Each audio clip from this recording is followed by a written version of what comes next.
Welcome to the Revenue Builders Podcast, a weekly show featuring B2B sales leaders and executives. Hosted by five-time CRO John McMahon and Force Management co-founder John Kaplan, the show takes guests in the barrel, behind the scenes with the people who've been there, done that, and seen the results. Revenue Builders covers best practices for scaling and growing your business while sharing the pitfalls to avoid. Enjoy today's episode. Welcome to the Revenue Builders Podcast. I'm John Kaplan. Today you'll hear our conversation with Dan Sperring. He's the founder and CEO of Align ICP. Dan started Align to help companies achieve more predictable revenue by improving its ICP target. I got introduced to Dan by a good friend of mine who had been listening to another good friend of mine's podcast, Mark Roberge, and the Science of Scaling podcast, where Dan was on and he was killing it, talking about, all the ramifications of having an ICP, not having an ICP. And, Johnny and I wanted to get him on the pod. So let's talk about a few of the takeaways that I want you to listen in for. So most companies think they have an ICP, but in reality, it's too broad to be useful. As a matter of fact, some of the data that Dan talks about is that 70% of the business in our pipelines is outside of our ICP without us even knowing it. And the real issue isn't defining your ICP, it's getting the entire organization aligned around it. So when marketing and sales and leadership aren't on the same page, everything downstream is going to break. So if your ICP is vague, your messaging will be too. And in a market where buyers are flooded with noise, good enough targeting, if you will, isn't going to cut it anymore. So everything we're talking about lately has been around AI, and AI is raising the stakes, but it's not solving the problem. So without a clear ICP, teams are just using AI to scale bad outreach faster instead of improving results. So, bottom line is the highest performing teams treat ICP as a full operating system. So it was a great conversation. It was a lot of fun. And I think these themes are, really going to give us a lot of things to think about in our own organization. So, I want you to think about how are you doing with your ICP right now? So here we go. Let's take a listen. So Dan, we're really excited to have you on today. Johnny and I are passionate about the topic of ICP. We heard you on Roberge's Science of Scaling podcast. Thought you did such an awesome job talking about that. So welcome to the show. It's a pleasure to have you. And we're going to start off talking about the genesis of the thinking. So I'll give you a chance. I won't be rude. I'll give you a chance to say hello, and then we'll get started. Yeah, no, well, first of all, thank you for having me on the show. It's not too often that I get an opportunity to talk with two legends that basically help B2B SaaS kind of really mature. So this is really a great opportunity for me and a great experience. So thanks again. You're welcome, buddy. Thank you for joining us. And we like to begin with the genesis of the speaker and the how you kind of came to your point of view. I loved your story about the early hustle, how you started in got some advice from a VC. So tell us the early beginnings and how you, came to your point of view with the company now called Align ICP. Sure. Yeah, I'll give you the Reader's Digest version. And so was really fortunate to grow up with two parents that each had their own small businesses. And so from the time, I can remember, I just heard my parents talking about their businesses, the trials and tribulations. And my father owned a service station. And so, going back into the 80s, back then they had full service, so you could drive in and get your gas pumped and your windows cleaned and oil checked and tires filled up. Those days are gone. Yeah, those days are gone. Gone. And so, yeah, I used to hustle. I used to run out there, and the community that we lived in had a lot of what, at the time seemed like kind of older ladies that they would drive their old caddies, 77 Caddy in. And so, yeah, over time, you kind of build those relationships and they're happy to see you.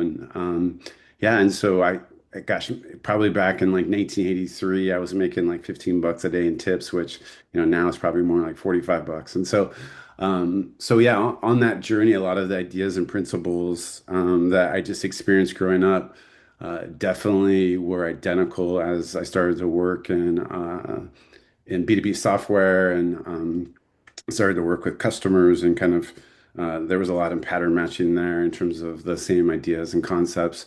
For me, one of the best experiences, like, and I say this, it's not my career, but my life, was I had an opportunity in 2013 to go to work at a company that was rapidly scaling. And so back in 2007, the iPhone came out. In 2009, there was a startup here in Portland, Oregon called Urban Airship. Yeah. And they started to grow really, really fast. And I came in right around $5 million and spent 7 years helping scale that to around 70 million. And on that journey, there's massive, massive amounts of learning, great experiences, really good leadership team. But what I ended up seeing, and towards the end of the journey, I own the customer base and not only the expansion, but also the retention.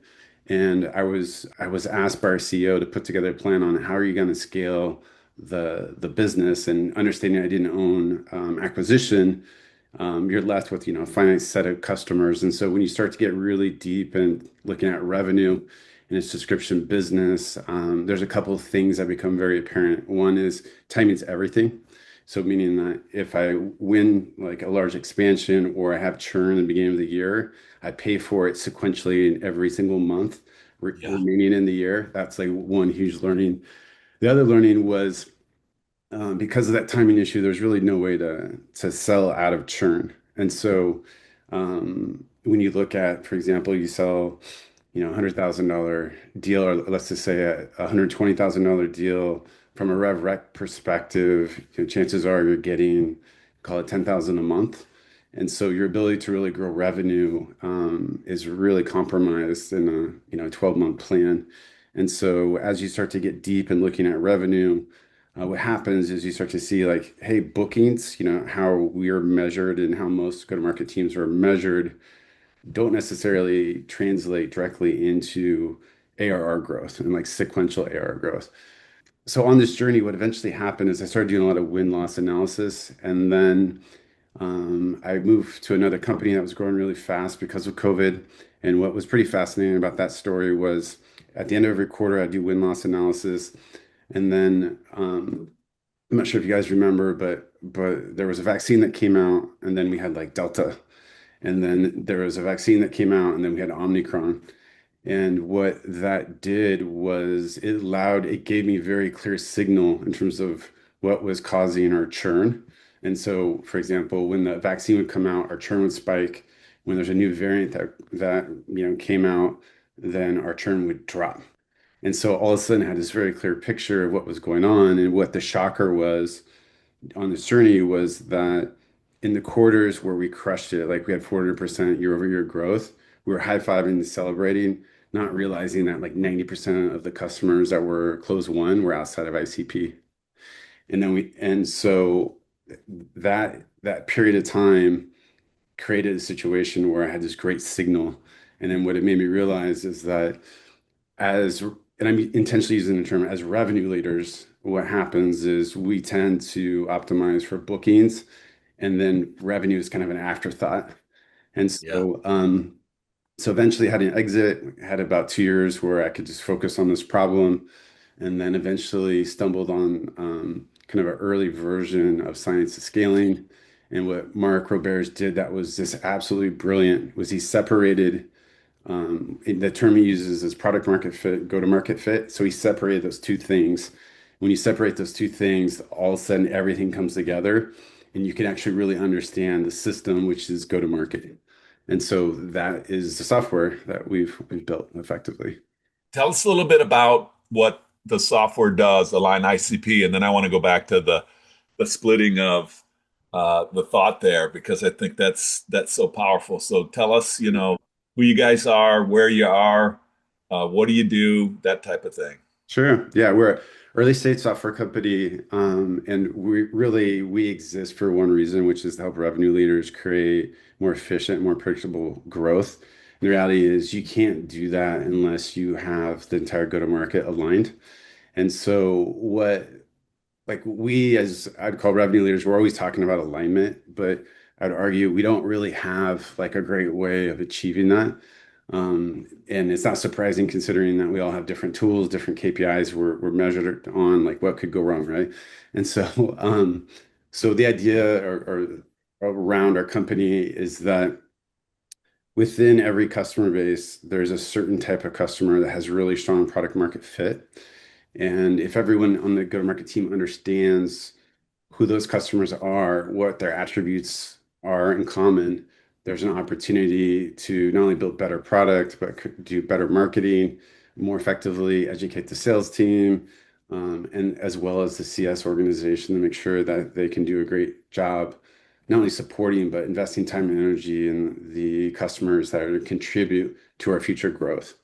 And so just to kind of take this idea of alignment and kind of nerd out on it. So if you were to think about this idea of we have, I'm going to use a slightly different term than Mark does, but I'm going to refer to it as message market fit.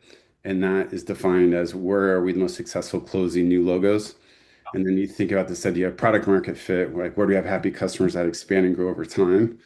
What happens is it's really two things. One is we tend to define our ICPs by where do we win? And I'd argue that really what we should be doing is defining our ICPs by where we have the happiest customers that will contribute to the future growth of our business. And then from there, we optimize the message market fit. Like we train our sellers, we improve our marketing programs, so then we can improve our win rates. Yeah. And so in terms of, yeah, where we are as a business, we have about 12 customers. There's a team of four of us building the product. We've done an angel round.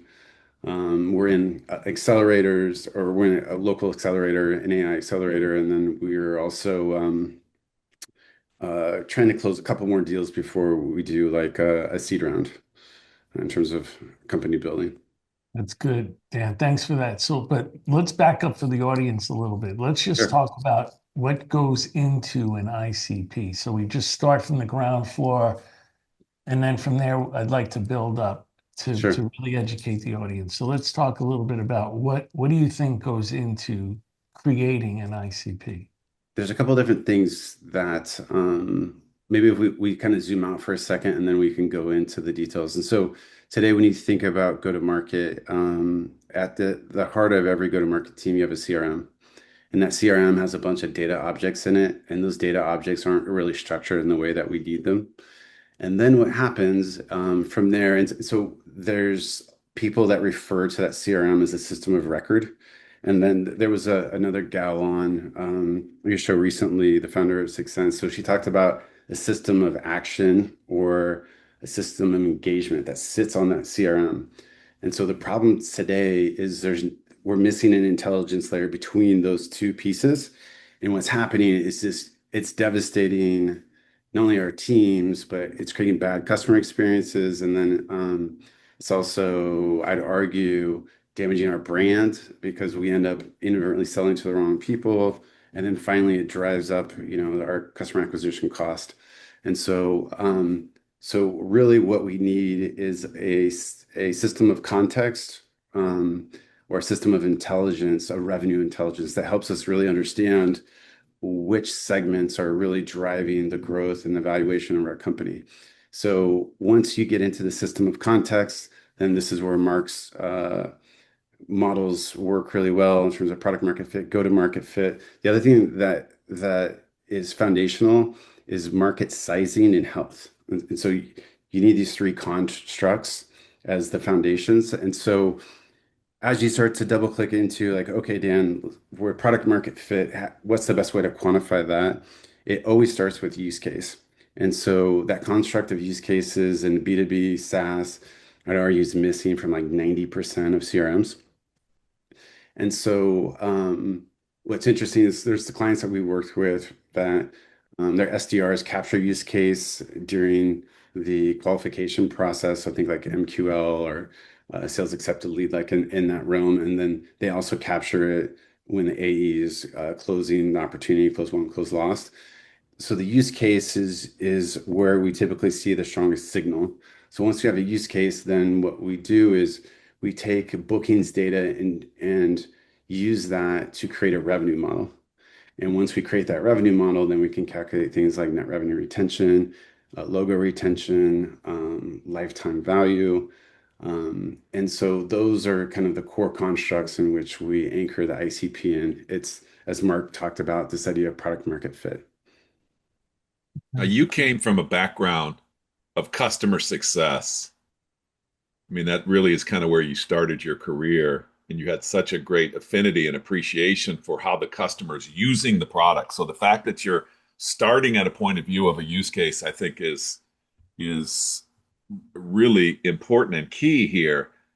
I would argue that most companies are far away from that. And so you had an advantage to start. You're saying start with use case versus what you call firmographics. And I'd like you to kind of explain what you mean by that. Mhm. What does it really take to ensure that you have an organization that can actually capture that? Like, what advice would you give people on kind of where to start on this? Because when you say, hey, let's start with use cases, there are many companies listening to this that understand what you mean, Yeah. but might not have any idea how to go and grab that on a programmatic and data, with integrity of the data to be able to do anything with it. I'd like to just throw that to you. Jump Yeah. in. Yeah, so a couple of things to talk about. So when we think about firmographic information, so typically that information comes from like a Zoom info or a clay.com. And the most common attributes you'll see are things like industry, sub-industry, things like revenue band. And so what's really interesting is those are actually often proxies for other things. And so if you really want to get like really nerdy about this topic, really what this idea of quantifying product market fit and go to market fit, really what you're doing is you're measuring the strength of your company with a value chain. And so there's a couple of books that we could kind of talk about to go deep in the idea, but really what we're doing is we're measuring the strength of a value chain. And under that construct, what happens is that the firmographics are a proxy for use cases. And so it meaning that when I say proxy, meaning that it's often true, but not always. And we can, so just to take that idea and get one level deeper. So client we work with, they're an $80 million SaaS company. They're in the security industry, and their product supports 15 different use cases. So they've spent a huge amount of time doing ICP analysis themselves, and they built a model. They fed the data in the CRM, but the model never really had a lot of strength to it. As soon as we looked at their models and then we started testing, and then we added use case, and the signal became incredibly clear, which was for them, of the 15, there was two that was driving almost all the revenue. One was that was more focused on acquisition, and then the other was more of a maturity model. So first you buy product A and then probably product B later.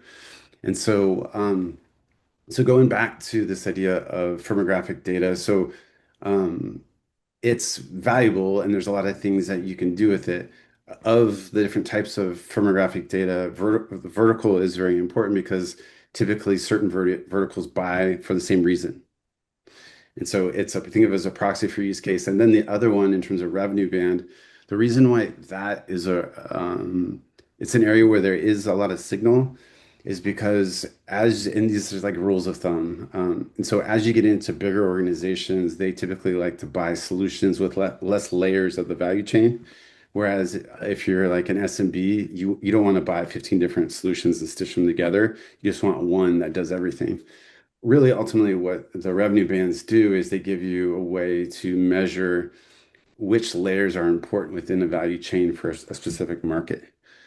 So anyway, I hope I didn't go too deep Well, there. I love where you're going. You're nerding out on this, but I want some clarity on the value chain because that might be let's Okay. clarify that for our customers because when Johnny was talking about the inputs into the ICP, and I think we've done a pretty good job of identifying, what those could be and where we could get misled Mhm. by some of the proxies, as you said. Uh, but for me, the value chain, dig into that a little bit. What do you specifically mean by that? Yeah, and so I think a really good analogy to use and something that's common that we all kind of know and have experienced. And so if you were to think about, for example, an iPhone versus an Android device, and so with Apple, They have an app store. They have a place where you can, iTunes, you can buy music. They have all these different layers. They create the operating system, they create the hardware. And what that does is allows them to create a better product because they own more layers of the value chain. Now, the weakness of that strategy is they tend to be more expensive. Now, if you were to think about Google and Android, so Android's a free operating system that Google gives to a lot of different companies that build devices. But then you have to, for example, go to different app stores, and it tends to be kind of good enough but less expensive. And so each one of those models has um, their strategies that work at different points in the evolution of a market. So when you have an early stage market, Apple will win every time. And then when you have a more mature market, the Google model will typically play out because they'll typically win because it's less expensive and good enough. And so that happens over and over and over again. And all of the ideas that I'm citing, they all come from a book called The Innovator's Solution, which is the follow-up to Innovator's Dilemma. Yes, I haven't read that one, but that's a good shout out. What could you follow that same chain of thinking in software when it became about like open source? And so the value chain then Yes. was Yeah. clearly undefined. Could you tell us like where your thinking evolved around that? Yeah, and so you nailed it. So with open source, it's the same idea as yeah, and to be honest, guys, I haven't worked in that environment before, but the little bit I know about it is open source often comes in after you have some incumbents that have like these really well-established solutions, and the open source, requires other people to develop on top of that kind of operating system, and is often, a really good strategy in markets that are more mature. Where does propensity to buy fit into the ICP? Okay. So guys, this is such a fascinating topic. So, and this will share some of kind of the learnings on our journey. So, um, this idea that when we think about who to target, and if we start with this idea of product market fit, and you say, okay, these customers are the highest lifetime value, so these are the ones to go after. So when you start to look at the metrics associated with message market fit, meaning like our win rates, ASPs, and velocity, often the ones with the highest lifetime value are the hardest to acquire. So like this idea of like going to a revenue leader and say, hey guys, you need to focus on ones where you have the highest product market fit. And then they say, okay, well, what are our win rates, ASPs, and velocity? And you're like, they're 25% smaller deals to start out with. Your win rate is 50% less, and the velocity is 25% more. Like that's the recipe to get a sales leader fired. And so, so we've had customers who are, they're in a situation where they got to hit their number to earn the right, they have to deliver a strong quarter to earn the right to solve the bigger problem. And we've seen situations where clients, even though they have the data, will still focus on where is it the easiest to win. So an ICP segment, from my perspective, it needs to have three things in common. It needs to be, high LTV, happy customers that drive inbound. Um, it needs to be relatively easy to win in comparison to your other customer segments. And then three, this is a really, really important one because this trips us up all the time as go-to-market leaders. It needs to be a sizable segment and one that's healthy. And so a real life example, there's a client that we have in more of like the HR space, and they sell to B2B SaaS companies. And when Silicon Valley Bank imploded, all of a sudden their pipeline started to dry up, deals weren't closing, and they couldn't figure out why. They did a big, massive data analysis, and what they realized was that one of their segments they sell to, manufacturing, was strong, but like 80% of their business was coming from B2B SaaS, and that was just an unhealthy market because the dollars from the VCs were drying up.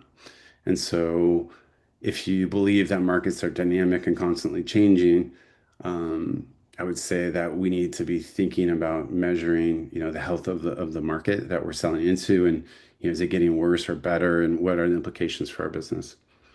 Yeah. I've always thought about that part, Dan, as like the sales complexity part, where I would say, okay, I'm a small company. I got, 10 salespeople. I don't really want to, even though some of these companies might have been really high when I looked at the ICP, maybe like you said, product market fit, the persona, the use case, Yeah. and they came up really high. The next thing I would hit it with was propensity to buy. So let's say I was selling like a cloud database. Is the company all in on the cloud? Do they hire the best developers? Do Mhm. they have many applications? Do they buy the latest development tools? So I'm looking for those type of buy signals that align with it. So that's what I call propensity to buy. Okay. But the No. third piece is what you're talking about is sales complexity. So, if I'm a really small company and the government and insurance and financial services show up at the top, I have to eliminate those people because I'm going to run into a long legal process, long procurement process. It's a multi-stakeholder, multi-level, multi-division, location sale. They're very bureaucratic. So I have to cross those people off my list to go after, like when I'm a small company, because I don't have the time to Mhm. put in to go after those types of companies. Yeah, and so yeah, there's a couple of things you said there. The first one that comes to mind is this propensity to buy. And so um a lot of the attributes that you talked about, for example, like the size of the technical team, um, what's really interesting is our ability to get access to that information has never been easier. So going back to this idea of the types of data that gives us the Propensity. the Yeah. propensity to buy, it really it's pretty simple in terms of for us, um, and there's a lot of ways companies can do it. And so a great one is clay.com. And so you can use Clay to effectively scrape any attribute you'd ever want from a website, from job descriptions. And so they have over 150 data sources that you can get access to through their product. We use them. And so once you understand or once you have a hypothesis on what those variables are, then you simply run them up against, win rates by segment, and then you'll start to see there's a pretty large variation. Um, the other topic that you talked about in terms of, hey, there's some sales cycles that tend to be much, much longer, and they're not ones that we necessarily want to play in. I would argue that as part of calculating this idea of velocity, you have great insights into that. And so I think that there's some pretty good ways to kind of back into that, Jack. Yeah. So I am totally in sync with you guys. I think these are traditional inputs that we are using in the world that, and you just said it, Dan, with the world that we're in. I feel like the ground is changing under our very feet Yes. because of the access to data and what you can do with that data. Johnny talks about propensity to buy. I always talk about as well how they buy. Because if you don't get to that level, I feel like people can use a lot of tools to understand a lot about customers. They can, based upon that, they can come up with value propositions. They can come up with sales process and how we're going to engage. And they don't have an eye or a signal on how the customer is buying, how they're acquiring. And this leads us to all kinds of questions like around subscription, consumption, not just how they acquire products, but actually the things that they do inside their companies, committees that are formed, decision makers, executives of AI now that are CAIOs, that, all of this is changing right under our feet. And it's about, I guess I'd ask you for advice on how do you stay on the pulse? Because if you don't have an outside in approach, I think you're going to get mauled. If you don't have an outside in approach versus an inside out approach, you're going to get mauled. And then also there's no like your ICP, I believe, could be changing and your use cases could be changing under your very feet. What Yes. Hmm. advice do you have for listeners that are like, hey, I locked in on my ICP. We started our budgets in October. We've got a great ICP. Based upon that, we're going to put these many in federal. We're going to put these many in manufacturing. and then the world starts to change under our very feet. I think Silicon Valley Bank was an easy one to sniff out. Anybody that was connected to that was going to get impacted. Yeah. But that one was so pervasive. How do we not get caught off guard in the future when stuff is changing under our feet? Yeah. Yeah. It's, I mean, a lot of really great constructs there, John. And so a couple different things to say. So one of them, in terms of thinking about the health of a segment, and one of the variables that we grab is the number of employees. So month over month, we see within an account, is the organization growing or contracting? And then as we group these accounts into segments, then we can look at what the average is.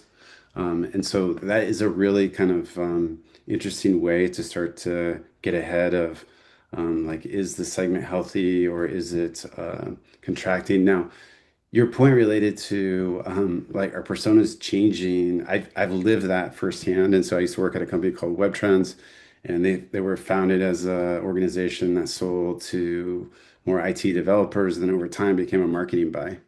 And talk about the implications in terms of, you know, how you run your marketing campaigns, how you build your product, how you educate your sellers. And so, you know, for things like that, like I feel like I tend to be a little bit more old school, and I think a lot about, hey, our sellers and our like account management teams are very active and, you know, servicing and working with customers. And this is where I think those frontline employees have a huge amount of kind of tribal knowledge in terms of what's happening within certain accounts. And it feels like the more that we can mine that data and surface it across the organization, the better off we'll be. But I like the inside out approach, kind of combined, ideally from an outside in approach. Johnny, you and I are talking a lot about this with guests lately, and the closest to the pulse of the customer is typically, the customer facing resources, the data, and the ease of capturing that data at that workflow level to be able to lead into these insights. We just had a conversation, you and I just had a conversation yesterday about we believe there's going to be people that are on the right side of history on that and people that are on the wrong side of history of that on how you capture that data, how easy you make it to capture that data for people in the organization. And is in a lot of that is in what the AI companies are doing. So how do you differentiate yourself, Dan, for like a methodology that you would use at Align ICP with such great tribal knowledge and things that you guys have with people that are doing their DIY with AI on this topic? Could you give us some insight on that? Yeah, and so a couple of things to talk about, and I know you guys have talked about this on previous shows, is so ideally, in a lot of our, you know, our opinions and approach to this stems from me working closely with finance leaders. And when you start to think about, well, what do we really need to understand our ICPs? I'd argue in most situations, just taking like raw CRM data and throwing it into an LLM is probably not going to give you very good results. And ideally, what we need is we need to partner with our finance leaders to really understand, you know, what are the KPIs that are driving the business, and typically those metrics are associated with revenue and not bookings. And so, and this is where, you know, as a revenue leader, I've, you know, sat in got company all hands meetings where the CFO is going through all the numbers and talking about, you know, net revenue retention, logo retention, gross revenue retention, and how the company ARR year over year is changing. As an operator, that's great to hear, but it's not very helpful because it doesn't help me understand where I need to put my resources and the energy to actually drive the growth in the business. And so if I were attempting to kind of look at our company and apply these concepts, I would probably start with looking at the install base. And what I would do is I'd probably start by asking like some folks more on the CS org, like whether account managers or CSM, I'd start by asking, hey, where do we have the most referenceable customers? And so I've seen in organization after organization of like a customer base of like 2,000, there's like typically like 10 to 20 that are referenceable. And those accounts get hit every time for like analyst calls, for investor calls. And so I'd start out by trying to understand those. What do they have in common? I'd also want to partner with the finance team and just like look at, hey, what's the net revenue retention for, a couple of different groups of customers. And I would really lean hard into understanding what use cases are they using or buying against. And then from there, once I had a good understanding of that, then I would kind of back into the win rate. And I'd say, okay, where are we having the most success, closing deals and in which segments? And then as I understood that, what that it gives me is kind of two things. It helps me understand, where can we win more, but also where we have uh, cohorts of customers that just keep giving back in terms of expansion and retention throughout the years. And so we as revenue leaders, we're typically measured on sequential ARR growth. And yeah, when we close deals and they don't renew or don't expand, our bogey the next year it just gets that much greater.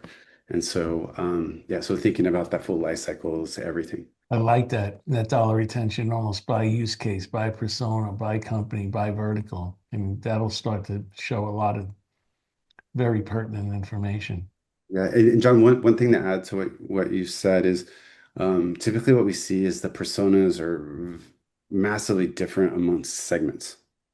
And so, Right. a great example is like retail versus one of our clients we work with looked at retail versus media, and you have just completely different buying groups and different titles. And so that's another kind of layer is as you start to think about where to put your energy, really think about use case and then tie that to a segment. And then from there, you'll basically have the rubric to start to really figure this out. All of this is becoming so important because with AI, the customers are going to filter out the people that don't really understand their business. So with AI, if you want to put the work in, it's so easy to do some account research, understand from your point of view, the use cases, the persona, the pains, and essentially, as I talk about a lot of times, leading the witness, where you know so much about their company, how the persona is measured, all the pains in their use case. And you basically, like a great lawyer, leads a witness, never asking a question that they don't know the expected answer. And that's what the great salespeople will do. Should be they do it now and they'll do it again in the future, but there'll be a lot of people, especially these days with all these new SDR tools, which are just like bombing customers with emails and calls, but they haven't done their homework. There's no prep. They don't really know anything about the customer, how they're measured, what the use cases are, what the pains are. They haven't at all figured out what the ICP is. They're just bombing these customers, and the customers are going to tighten up. And the only people who are going to get through that have done their homework. Yeah, John, I could not agree with you more. And so basically all of our channels have been polluted through automation. And so because of us getting bombarded by all these different messages, we've learned to effectively tune them out. And there's even a saying called the great ignore. And so One looks like the other. I'm sorry. One looks like the other. Yeah, and what cracks me up is when you see kind of the value props of these automated SDRs, they talk about this idea of personalization, and every email looks the same, which is like the first two sentences, show you you know me, and it's some like random AI slop it's not personalized at all. It's just it's not relevant to what it is I'm doing and what I need to help grow my business. And so coincidentally, we've talked with companies in the automated SDR space, ones that have raised, 20, 30, 40 million dollars. And it turns out their automated SDRs don't know their ICPs. And so they can blast 4,000 emails a day. But when you look at the click-through rates, when you look at the response rates, they're abysmal. And I know a lot of those companies are struggling, and some of them were interested in licensing our software to help out with their SDRs. Those companies are just making they're just making a bad name for all salespeople. That's all I they do. totally agree with you. Really Hey, bad. I've heard you say, Dan, And I'm going to go old school for a second here. I've heard you say if you had 10 minutes to talk to a customer, and again, I think this comes from your great knowledge of understanding use cases, understanding customers, for being responsible for customer success after customer acquisition. And I know you have both backgrounds, which makes you probably great at leading a company. I heard you say it a couple of times in two different podcasts. The 10 minute. It's not like a 10-minute rule, but if you had 10 minutes to talk to a customer, I thought it was really, really valuable what you were saying. I'm not a fan of what some of the changes that came from the predictable revenue book, with Aaron Ross. And so I was an account manager before CS, and I love I believe that what you hunt or what you kill, you need to eat, basically. And what we've done in terms of bifurcating I'll call the customer journey, I'd argue has not been good for our companies or our industry. But so with that said, my belief is that we, as B2B software organizations, we probably underinvest in education of our employees. And through that, when we hire sales teams, very quickly, they're on a ramp, they have a number to hit.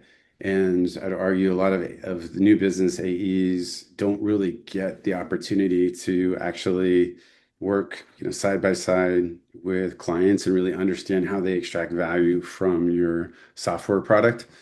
And so what happens is, and I think a systemic issue at every company is that the way we structure our pricing and packaging, we allow our AEs to create deals which, without the right services or the right combination of products, our clients buy and they're ultimately set up to fail before they even, get out the gate. And so when I think about how we structure our teams, I think CS and sales is one function. I don't think it should be two different functions, but I also like, in the old days, it's on perpetual licenses. I was used to inside outside pair, and I love that model because what happens is if you kill something, you're going to eat it. And when you eat it, then you start to really understand that, oh, I need to do this slightly differently. And so right now, when an AE closes a deal, they throw over the fence to CS, there's a loss in understanding that, hey, if you actually started working with customers to begin with, you would be actually probably a much better AE because you'd be able to anticipate what those problems are even before the client knows. You could be more of a trusted advisor, and then also you could structure deals in a way that would help the client be much more successful, which would create, more predictable revenue. I couldn't agree with you more. I've always been perplexed on how these organizations kind of silo right at what you're talking about. Somebody owns the acquisition, somebody owns the success. You're talking about the importance of use cases in software, at least. It is going from, subscription, from perpetual to subscription to consumption, Mhm. which is all about use cases and being right at the razor's edge of you're going to get information from your customers about how they are utilizing. So your use cases are going to be like right on the laboratory floor, if you will, of what these customers are doing, and then having a mechanism in place to bring that back into the company, to get it back into the ICP, to get it back into the enablement, to get it back into the focus. Product. Yeah. But so for me, like you just said, it moved away to these silos, and I started to see CROs that, the big question was, well, I need customer success. And when they couldn't articulate why, this is the articulation. When they couldn't articulate why, it was obviously spread across. And when you use traditional financial metrics of retention and long-term value and um, like, do you have advice there on, where's it going? Like, what are you seeing as the trends? I know what I'm seeing. The other thing, I mean, this is something that I love to understand, like the history of how organizational structure kind of happens. And my understanding, and there's a guy in the room who told me this was the case. So when Salesforce created the CSM model, it was done because they were running into a churn problem. And if you really look at what they're doing, they're just throwing people at a problem to help with the value realization piece. And so I'd argue Salesforce was in a very unique place where they could do that given the size of their market and their growth trajectory. But I'd say most companies aren't in that situation. And so if you get into like the unit economics of CS, it very quickly falls apart, meaning that if you're building a software company, you don't want people to make clients to be successful. You want the software to do that. And so what Salesforce did is rather than maybe think about their ICPs more or maybe invest more in their product, they just hired people. And I think that in terms of where this needs to go, my hope is it goes full circle and it goes back to a situation where go-to-market's a unified function and it's one that spans marketing, sales, and customer success. It's one. And ultimately you have one person responsible for that journey and making clients successful. And when you chop it up into all these individual pieces, you're adding complexities into the journey. You have a lot of, I'll say, like incentives issues that don't actually create better companies, better client outcomes. And a lot of those incentives actually create a lot of internal strife within the organization. So I think that AI is going to do a lot to unify go-to-market. Who knows to what extent, but I dream of the day where this is all sitting under one house. Well, it has to be them in my view too. I mean, when Johnny and I used to sell perpetual software, the customer bought the software and Mhm. then they owned it for life. Yeah. So if you had a long time to fix their problem. Then we sold subscription software. And now you essentially had on an annual subscription, you had, 9 months to 10 months to make sure the customer really created value with the product. And if they didn't, they were going to churn. Yeah. And now we're selling consumption. So to your point, you could book $1 million deal, but if the customer doesn't consume, you're not generating any revenue. So now you have a week, two Yeah. weeks before the customer can click you off and click somebody else on. It's as simple. It's like a light switch. It's sub-second billing. So I'm seeing companies like I was on the board of Snowflake for 10 years. They had zero CS people. You were the Yeah. rep, you sold the deal, make it work. Don't I, sell bad deals that you can't make work. So it stopped the reps from selling bad deals too. yeah, John, something you said there. Gosh, I'm trying to remember. There was a book written by the CEO of Snowflake. I'm sure you know him well. That was pretty controversial. That talked about the kind of, I'll say he was challenging CS as a function. And so I'm someone who spent 10 years. I'm really an account manager by my lineage. But what I can tell you, in every fiber of my being, I don't believe CS should exist as a function. And I think it's causing more problems than it is solving. And I 100% agree with you, John, that as we continue to go towards like a consumption-based model, the value realization, it has to happen every day. We don't have like 3 months to implement to get it right. And to your point with the perpetual license, once they bought it, they got it. And so you're just sitting at like 12% of the annual support and maintenance costs that you could lose. And so, yeah, I couldn't agree with more with your observations. They're dead on. Wasn't Well, that that easy? created this thing where there was customer support, right? And the Yes. mentality in Yeah. customer support was even, perpetual and subscription software was, I have time. So it was more of like this break fix mentality. Let's Mhm. wait till something's kind of broken at the customer, and then we have time to fix it. And now with consumption, you don't. You have to be like what I call concierge mentality. I have to know what Dan and John are doing when they're using my software on Tuesday at 9 o'clock. I know what they're doing Tuesday at 5 o'clock. And if I don't, I'm not in touch with them. So I have to build telemetry into the software where I get these trigger events that tell me exactly how they're utilizing the software. They're utilizing the wrong way, the right way, could be they be doing it something else. And I'm not just calling Dan and John and say, hey, how's it going over there with my software? I'm calling very specifically to make sure that they're getting value out of my software because I know exactly what they're doing with my software And so, right so now. John, so what you're touching on is something that it's fascinating when you get really deep into this. And so, in preparation for our discussion, did some research. Obviously, Segment is one of your, the customers of Force Management. And I kind of fell in love with Segment and what they were doing back in 2020. And what's fascinating is what Segment did. And obviously, I'm an outsider looking in, so I don't have all the details, but I have talked to a couple people who work there.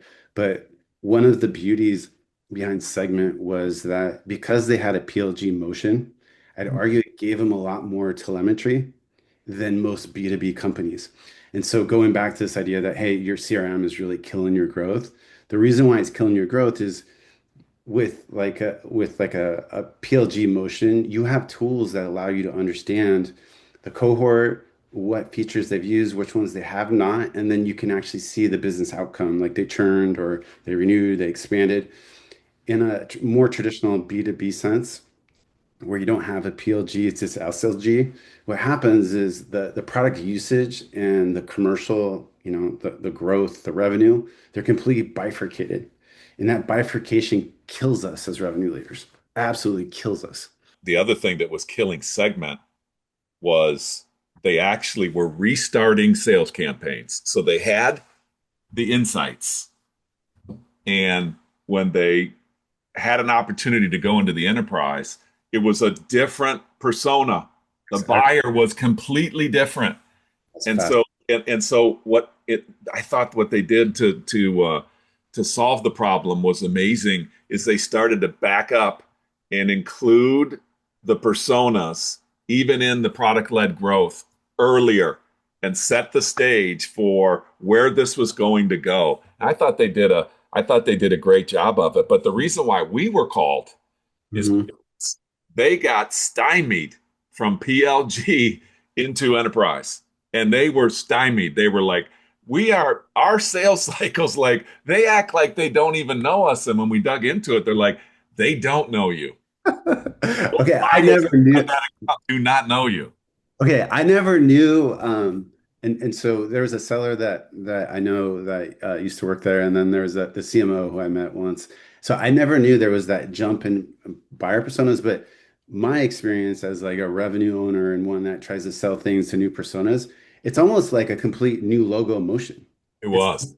yeah, and so the fact that they were able to jump that hurdle and with your help is, I mean, it's pretty mind-blowing. And I mean, I'd argue that they've had the best exit in the last decade. I mean, It it's was such an incredible story.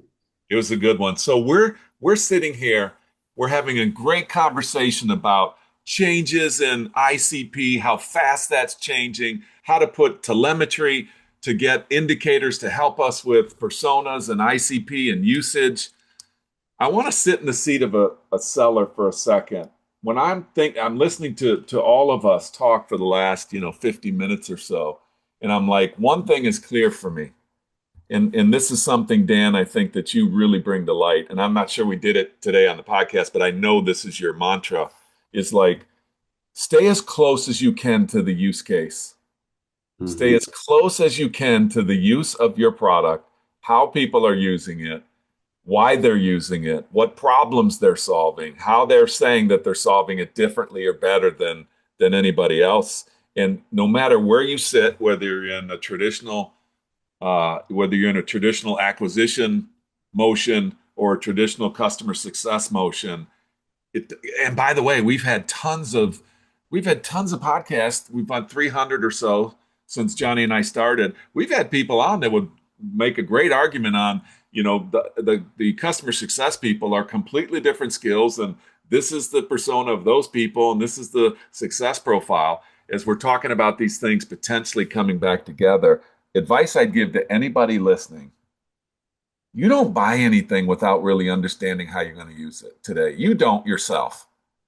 So you should be curious as all get out with making sure that you're no matter where you are in an organization, that you have an outside in mindset, that you are understanding how people are using what you're selling and making sure you're as close to the pulse on that, making sure you can get credit for how they're using it, make sure you can pivot to new uses, no matter what your skill set is. So if you're in acquisition mode and you're throwing something over the fence, I would start peeking over the fence or start bringing that motion closer to the acquisition. If you're over on the other side of the fence and you're receiving bad deals or bad ICP or whatever, I'd start sneaking over to the other side of the fence. And I'm sure leaders, and I love what Roberge did, Johnny, back in the day. Didn't he tell us a story how he took a success person and a salesperson and put them like he put them right Desk to across? desk. You put them desk to desk facing each other. I love Yeah. it. He put them desk to desk facing each other and said, "You two birds, you rely on each other for the outcome for what Right. that customer does." And it totally Yeah. changed the way that HubSpot. Well, they changed the comp plan too Yeah, for both of them. yeah. Guys, what didn't we talk about today? Dan, I know we had a lot on the table to talk about. Do you have any parting wisdom for us? Like, first of all, we're hitting people in the face who are like, "Hey man, we did our ICP in October and we set up our budgets and we set up our comp plans and like I didn't know we had to look at this thing, Yeah. multiple times." Like, what advice do you have for us? Yeah. And so this is one of the things, John, this is more of like folklore. I don't know if it's true. I believe it to be true through a conversation with, I believe the CMO of Segment years and years ago. I believe Segment actually, what I was told, and this is what I wish all of like the entire industry of SaaS would move over to is taking this idea of an LTV by segment and then using that in our comp plans. And so what I was told that Segment did was they did a massive amount of analysis, and what they learned was certain customers within certain segments were often worth like 2 or 3 times more LTV.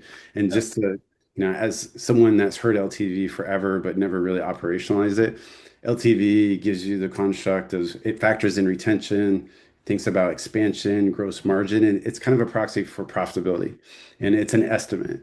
And so I love the idea of paying sellers more for acquiring customers that are going to contribute to future growth and profitability of our organization.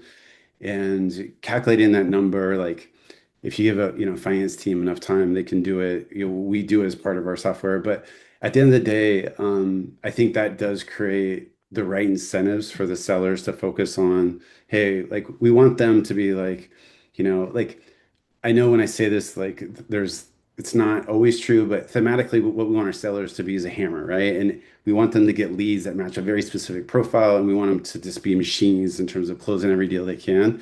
Um, but I think sellers today, like, given the fact that we see something like 70% of open pipelines outside of ICP, sellers have a number to hit, and understanding the number that they hit and understanding that we probably haven't trained them to really understand use cases and how clients drive value. What typically happens is they're just trying to survive and hit their number. And what I learned was the years where I felt frustrated with the sales team was probably not the frustration should be more in the marketing team in the sense that, and when you double click into the why, we shouldn't be frustrated with them either. But ultimately, the marketing team doesn't have the tools they need to create high quality pipe. It's I argue to like, how do you even know if a pipe is high quality? Like, and so there's different ways you can say, well, what percentage of like sales accepted leads, win rates, things like that. But understand that idea of if we have 70% of the open pipe outside of ICP, it's going to create all these downstream problems. And so what we want is the marketing team to create great quality ICP pipeline. We want our sellers to be focused on the accounts that are going to generate like a 3 or 4x LTV because they stick around and grow. And then the whole system gets better. So like that would be my dream is LTV becomes the North Star and a comp plan for an AE. Johnny, how about you? What are your thoughts? I agree with you. I agree with you, One Dan. is like, we have to narrow the use cases, right? I mean, when I first went into, I'll tell a story. When I first went into Blade Logic, it was the first day I gathered all the executives around the table and I said, hey, let's walk through the different use cases that we have. And chief technical officer got up to the board with the marker and with participation from everybody, they wrote down 13 use cases. I look at David at Cherry and I said, guy, I think I need to quit right now. And he said, what are you talking about? And I said, because I can't build a sales force that can sell world-class to 13 use cases. I looked at the marketing guy and I said, I don't think you can market world-class to 13 use cases. I looked at the development guy and I said, I don't think you can build a product world-class to 13 different use cases. I just don't think you can do it. So I need to go. Well, what should we do? I said, we need to narrow it down to 3 or 4 different use cases. And then I can educate my sales guys to be able to go after those 3 or 4 use cases. And you might be able to market to that, and you might actually be able to develop a product for that. Now, if somebody calls for use case number 9, which it did happen one time, Target wanted to buy for 50,000, cash registers. I'm going to listen to them, but I'm not aiming people to go sell, because we sold server automation, not going to sell to cash registers at Walmart and Target, right? That's just not where I'm going. So it was a really great exercise to get everybody on the team on the same page as to, what direction we're going at and where we're going to really spend our money. Second thing is, to salespeople, like, you have to do your homework. Like Dan said, you have to do your homework before you go into these accounts. Right now, your manager, typical manager, is saying you got to get more meetings. So what do reps do? They run in, they get meetings, they're low in the tree, they can't get up high, they can't get around the guy that they just went and spoken to. They're stuck in a bad use case anyway. And they put it on the forecast, and 6 months later it falls off the forecast. If you're going to go in to get a meeting, go get a high quality meeting with a high quality use case based upon your ICP, and do the homework before you go into the meeting. That's my advice. And go to the persona that's measured on that use case. Who owns the outcome of that use case?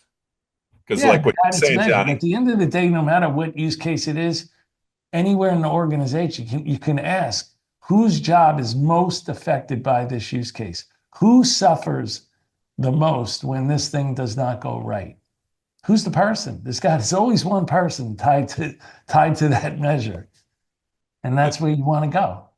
my little piece of advice Not that hard.